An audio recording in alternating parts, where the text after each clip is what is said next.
اعوذ باللہ من الشیطان الرجیم بسم اللہ الرحمن الرحیم اللہم صلی علی سیدنا محمد وعلی آل سیدنا محمد وبارک وسلم۔ اچھا جی، آج قرآن پاک کا پارہ نمبر 19 میں سورہ شعراء کا خلاصہ، اس میں 8 نبیوں کا ذکر ہے، قرآن مجید کی حقانیت کا ذکر ہے اور کچھ شعراء کے بارے میں بیان ہے۔ تو یہ جو 8 نبیوں کا ذکر ہے اس کا خلاصہ یہ اللہ تعالیٰ نے بیان کیا کہ مختلف قوموں کی طرف مختلف نبی آئے، جب انہوں نے ان کی نافرمانی کی تو ان کے اوپر عذاب آیا اور وہ عبرت کا نشان بنے۔ قرآن مجید کے بارے میں اللہ تعالیٰ نے فرمایا کہ یہ ہمارا کلام ہے، اس کو نبی پاک صلی اللہ علیہ وآلہ وسلم کے سینے پر نازل فرمایا۔ اس کی نشانی ایک یہ ہے کہ بنی اسرائیل یعنی یہود و نصارہ کے علماء بھی اس کو پہچانتے ہیں کہ یہ اللہ تعالیٰ کا کلام ہے۔ پھر کہا، اے نبی اپنے ماننے والوں کے لیے شفاعت کیا کر، ان کے اوپر مہربانی کر۔ پھر شاعروں کے بارے میں اللہ تعالیٰ نے فرمایا کہ شاعر لوگ ایسے باتیں بناتے ہیں، بلا وجہ ٹائم ضائع کرتے ہیں، لیکن وہ شاعر جو اللہ رسول کی بات کرے وہ شاعری اللہ رسول کو پسند ہے۔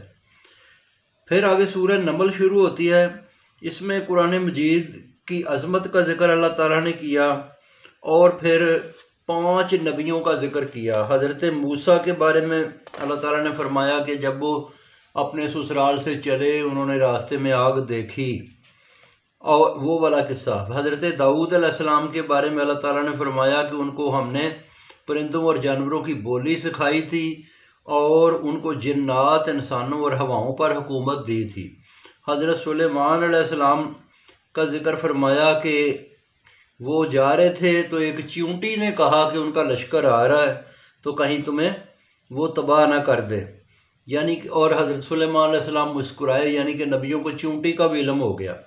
پھر اس میں ہدہد کا اور ملکہ سبا کا واقعہ ہے کہ جس میں ہدہد غائب تھا اور اس نے دیکھا کہ ایک قوم کے اوپر ملکہ بلقیس کی حکومت ہے، وہ سارا قصہ۔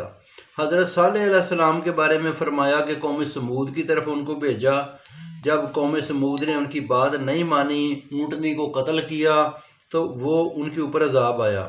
حضرت لوط علیہ السلام کے بارے میں بتایا کہ حضرت لوط علیہ السلام کی قوم بہت بے حیا اور بدکار تھی، مردوں پر دوڑتے تھے، اللہ تعالیٰ نے ان کو تباہ کر دیا، ان کی بیوی اور اس کی قوم پر پتھروں کی بارش برسا کر برباد کر دیا۔